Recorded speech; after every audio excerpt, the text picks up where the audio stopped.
Not all pain makes noise. Some of it is so quiet, you could sit beside it every day and never know it's there. It doesn't scream. It doesn't shatter glass. It doesn't fall to the floor in dramatic collapse. It wakes up early. It brushes its teeth. It answers messages. It goes to work. And if you looked closely, you'd see a person who seems fine. But you wouldn't see the war. There is someone tonight lying awake at 3:17 a.m., staring at the ceiling while the rest of the world sleeps. Their room is dark, but their mind is loud. Thoughts replay. Regrets echo. Conversations they wish they handled differently loop again and again. They turn over. They check their phone. No new messages. No one to call.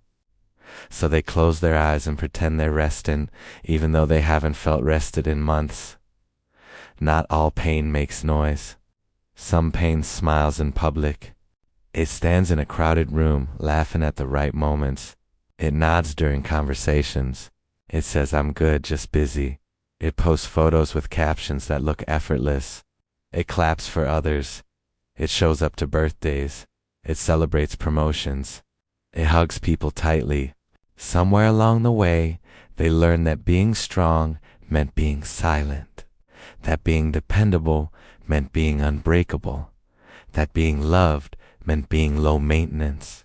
So they carry it. The pressure, the disappointment, the exhaustion, the quiet feeling that they are falling behind in a race no one explained. You've seen them. The strong friend, the one everyone goes to for advice, the one who listens carefully, who remembers details, who checks in on everyone else. They send the long, encouraging messages. They remind you of your worth. They tell you not to give up. But when was the last time someone asked them if they were okay and waited for a real answer?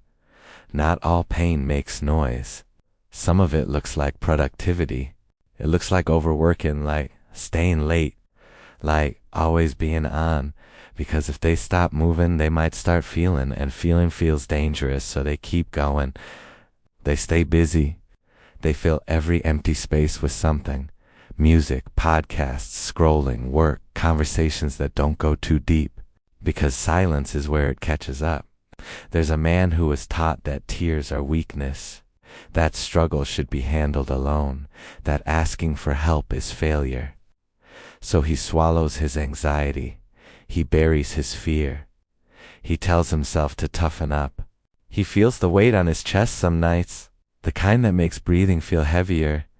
But he calls it stress. He calls it tiredness. He calls it just a phase. He doesn't call it pain. There's a woman who carries everyone's emotions like they're her responsibility.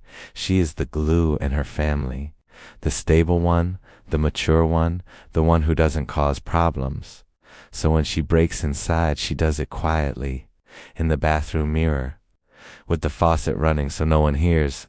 She wipes her face, fixes her hair, walks back out like nothing happened, because not all pain makes noise. Some pain whispers.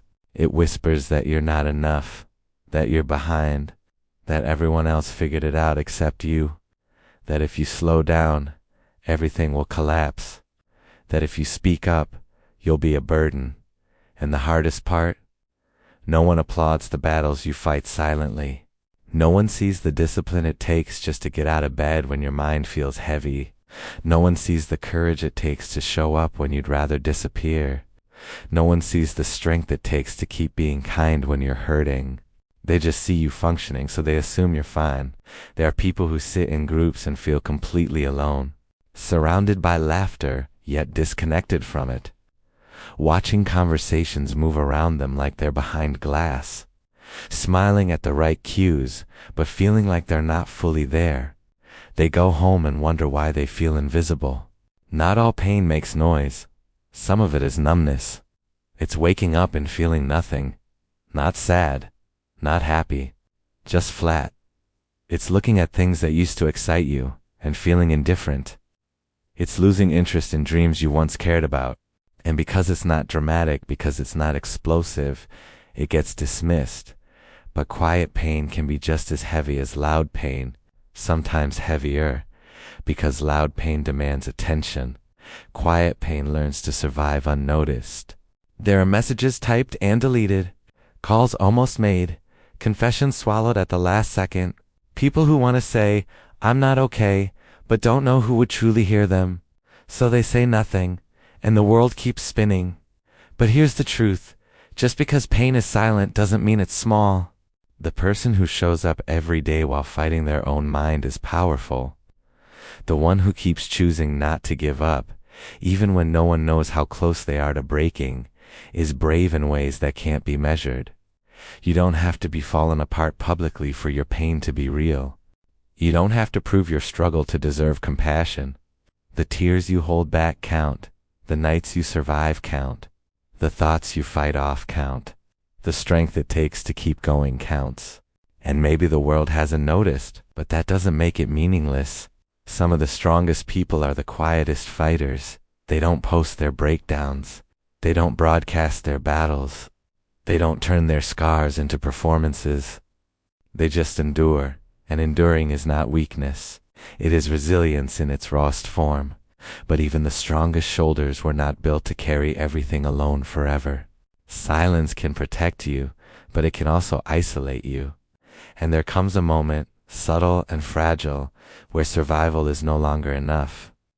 Where pretending you're fine becomes more exhausting than admitting you're not.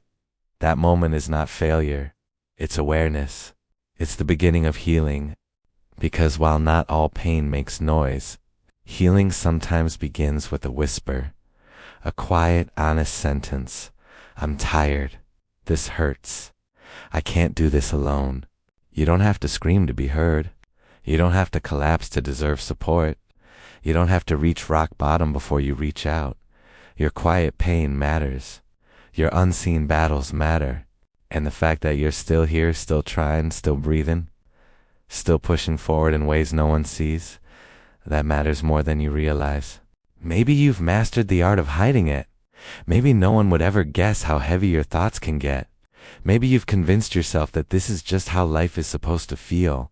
But it's not weakness to want peace. It's not weakness to want rest. It's not weakness to admit that being strong all the time is exhausting. You are allowed to be human. You are allowed to have cracks. You are allowed to feel deeply, even if you don't show it loudly. Not all pain makes noise. Some of it lives in quiet rooms and tired eyes and forced smiles. Some of it hides behind achievements. Some of it sits in the space between "I'm fine" and the truth. But even silent pain deserves care. And if no one has told you this lately, the way you keep going despite everything is extraordinary. One day the weight will feel lighter, not because it was imaginary, not because it didn't matter, but because you learned how to set some of it down, because you chose, even in silence, not to give up. So tonight, if you're staring at the ceiling in the dark, if you're holding back tears no one knows about, if you're carrying something you've never said out loud, know this: just because your pain is quiet doesn't mean it's invisible. It has shaped you, it has strengthened you, it has deepened you, and you are still here. Not all pain makes noise, but surviving it, that speaks volumes.